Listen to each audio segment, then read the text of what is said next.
বিপদ আসলেই প্রথমে বিশ্বনবী সাল্লাল্লাহু আলাইহি ওয়াসাল্লাম একটা দোয়া পড়তেন। তিনি পড়তেন ইন্না লিল্লাহি ওয়া ইন্না ইলাইহি রাজিউন। তাহলে বিপদ এলেই আমরা এখন থেকে ইন্না লিল্লাহ পড়ব, নাকি হায় হুতাশ করবেন? একদল আছে হায় হুতাশ করে, হায় আল্লাহ রে মোর কি হইল রে, মই কি হরমু রে, মই কমবে যামু রে, এরকম বিলাপ করতে নিষেধ করেছেন বিশ্বনবী। কি করব, কই যাব, কি হবে, হায় হায়, এরকম হাহুতাশ আছে না? নাই। বিশ্বাসীরা হাহুতাশ করে না, তারা ইন্না লিল্লাহ পড়ে।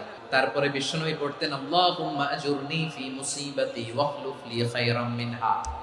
একসাথে প্রথমে পড়তেন ইন্না লিল্লাহি ওয়া ইন্না ইলাইহি রাজিউন, তারপর পড়তেন আল্লাহুম্মা আজুরনি ফি মুসিবাতি ওয়াখলুফ লি খায়রাম মিনহা, মানে আল্লাহ এই যে আমি বিপদে ধৈর্য ধারণ করলাম এটার সব তুমি আমারে দাও, আর যেটা হারালাম এর চেয়ে ভালো কিছু দিয়ে মেকআপ করে দিও, ভালো কিছু দিয়ে বদল করে দিও। সুবহানাল্লাহ পড়েন।